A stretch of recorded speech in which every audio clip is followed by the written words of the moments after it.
This is the most important thing to bring along early mornings.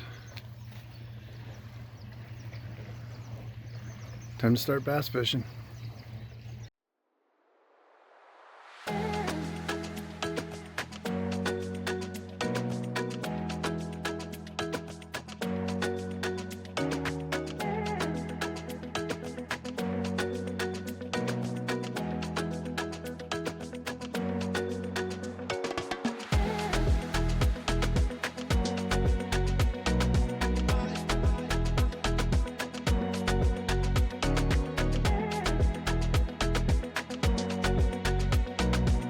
A couple things about handling bass, especially largemouth.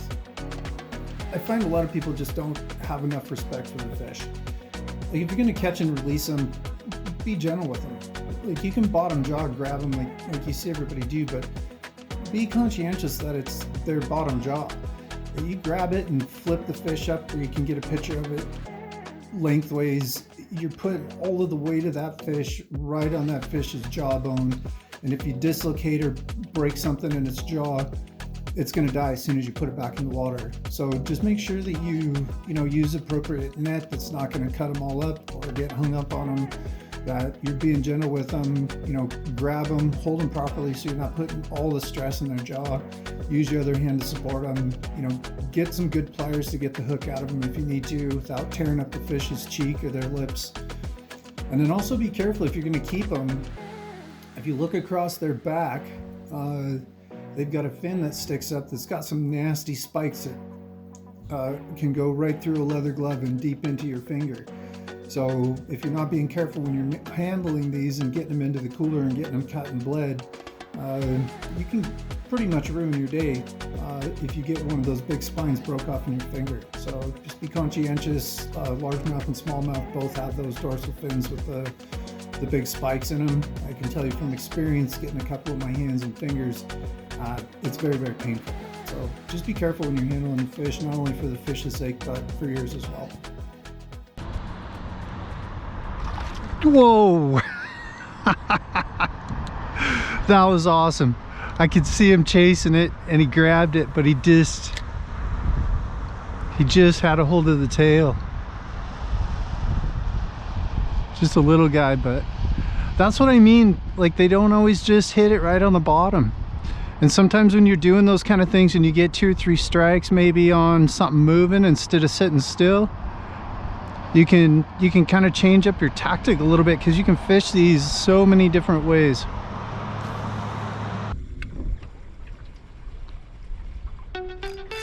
There we go.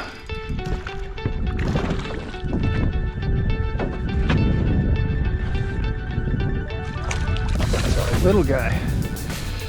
And we're gonna turn Mr. Little Guy back.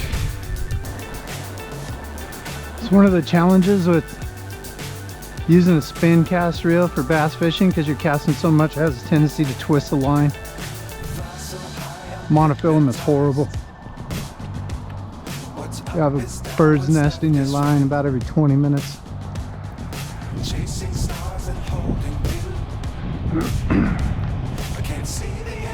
Feeling a little twitch on the line. Bring it up. There we go. Yeah. Feisty one. Man, these things are strong.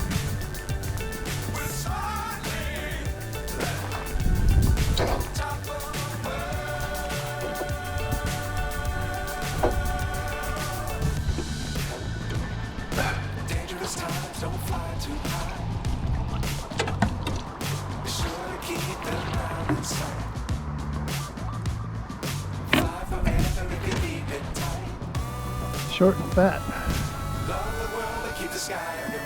Nice healthy fish. Beautiful color. We're gonna let this guy go.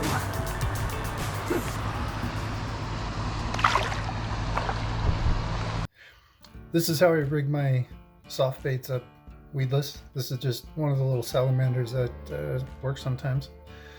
And I do the same thing, whether it's tube baits, stick baits, salamanders, whatever. This is the kind of hook that I use. You can see it's got a big belly down here. I'll show you why I like this in a minute. So it's pretty simple on this. I mean, you take a look at the length of this piece right here, and you put the hook through the end of the bait about as far as what that length of that back piece is, and then just push it around, and then you just feed it all the way through and then flip the hook over. And then to measure it on where to put the hook through, right at the back of the hook here, just put your finger and then carefully push that all the way through, and then your bait gets a nice profile. And then for the weedless part, you just push that forward a little bit and bury the tip of the hook in the back of the bait. So you get a nice straight profile. It's weedless. And here's the reason that I like these hooks, these with the bellies on them. This is the number 2 hook, but I found with these type of hooks, when the fish grab them, it gives a space for that bait to be pushed out of the way, and then exposes the hook, and you get a good hook set. And then every time you catch them, you just bury that back in there. But works really well. You can fish through the rocks, through the weeds without getting hung up, but it still gives you the opportunity to get a really, really good hook set, but also fish in some places that you maybe normally wouldn't be able to fish. There's a big rock right there. I was hoping had a bass laying next to it. But the water's still a little bit cold yet. And they're not in here nesting. There's a few of them in here cruising around feeding over the rock piles, but oh, there's missed him.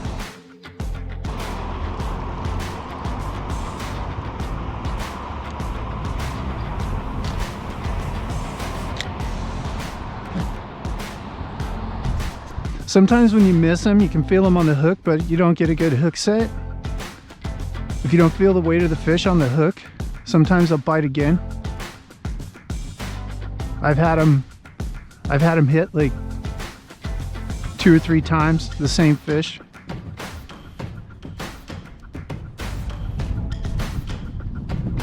And sometimes they won't.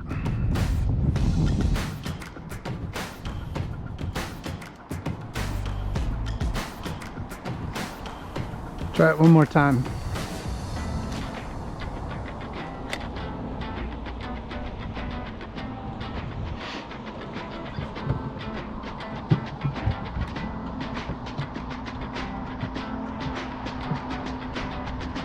Oh, oh, missed him again.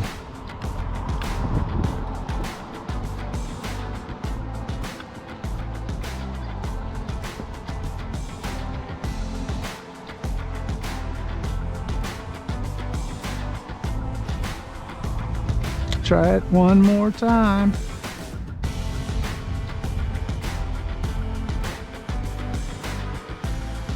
I'm making kind of a ruckus over here. May end up spooking him off.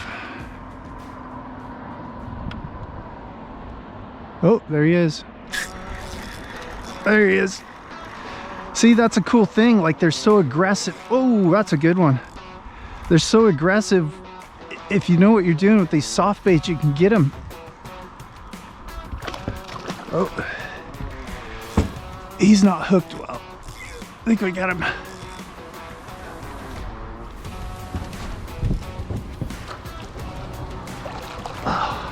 That's a beauty though. The reason that I keep the fish is for the meat. So I do my best to make sure that the meat has the best potential to be quality meat. So like any other species of fish or any game animal for that matter, the very first thing I do when I catch them, if I'm going to keep them, is get their gills cut and bleed them out, get the guts out of them, and keep them on ice. You want the blood out of the fish, you want the meat cold, and I never let the meat get warm until it's in the pan cooking. From the time that I catch it, through cleaning, through everything, it stays cold. You'll be much happier with the quality of meat that you get if you can follow that process. Well, we're just finishing up. I got 10 fish to the boat, keeping 5. A couple nice ones for dinner. I can promise you when you get a 3-4 pounder, you're going to think that thing is 7-8 pounds. To throw it on the scales, it's quite humbling, but keep it honest and straightforward, and good luck fishing.